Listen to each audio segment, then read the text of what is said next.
વધુ સમાચારમાં વાત કરીએ તો અવારનવાર થતા માર્ગ અકસ્માતોને કારણે તંત્ર દ્વારા જાગૃતતા લાવવાના અભિગમથી અમરેલીમાં સડક સુરક્ષા સપ્તાહની ઉજવણી કરવામાં આવી હતી।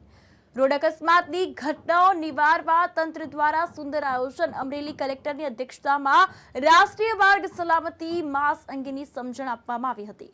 તો અકસ્માતની ઘટના નિવારવા બાઇક ચાલકને સમજણ આપીને કાયદાનું પાલન કરતા ચાલકોને આરટીઓ અને પોલીસે સન્માનિત કરવામાં આવ્યા હતા। જ્યારે સડક સપ્તાહ સાથે મતદાર જાગૃતિની માહિતીઓ આપીને તંત્રે માર્ગ સલામતીથી અકસ્માતની ઘટના ઘટવા અંગે વિદ્યાર્થીઓએ શપથ પણ લીધા હતા।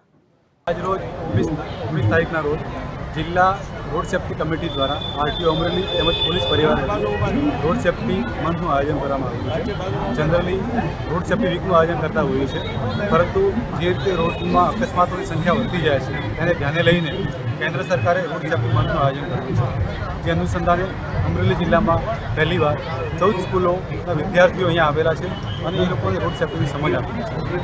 માનનીય કલેક્ટર શ્રી અજય દહિયા સાહેબના અધ્યક્ષસ્થાને આ પ્રોગ્રામ કરેલ છે। સાથે સાથે વિદ્યાર્થીઓને રોડ સેફ્ટી વિશે સમજ પણ આપવામાં આવી છે અને એક રોડ સેફ્ટી વોલ પણ તૈયાર કરેલી છે, જેની ઉપર અકસ્માત થાય છે, કેવી રીતે થાય છે અને કારણો કેવી રીતના છે અને અકસ્માતો કેટલા લોકો મૃત્યુ પામે છે અને કેવી રીતે આપણે બચવું એ માટે પણ અહીંયા આપણે સમજ આપેલી છે। સાથે સાથે 108 દ્વારા અકસ્માત વખતે કેવી રીતે કાળજી રાખવી અને કેવી રીતે અકસ્માત જે પીડિત લોકો હોય એને આપણે મદદ કરવી। અને ઘણા લોકોને એવો ડર હોય છે કે 108ને કોલ કરવાથી આપણે પોલીસવાળા હેરાન કરશે કે બીજી કોઈ રીતે હેરાન કરશે, તો મારે બધા મિત્રોને કહેવું છે એવું કોઈ ડરવાનો મતલબ નથી, તમને કોઈ હેરાન નહીં કરે, પરંતુ જો લોકોનો જીવ બચશે તો એક સેવા કહેવાશે, એક જનસેવા કહેવાશે। એ સારામાં સારી વસ્તુ છે। માનનીય કલેક્ટર સાહેબ દ્વારા રોડ ઉપર ચાલતા જે વાહન ચાલકો છે એમને ગુલાબના પુષ્પ આપીને જે લોકો વાહન નિયમોનું પાલન કરે છે એમનું સન્માન કરવામાં આવ્યું છે અને જે લોકો પાલન નથી કરતા એમને પાલન કરવા માટે પણ એમને સમજ આપવામાં આવેલી છે।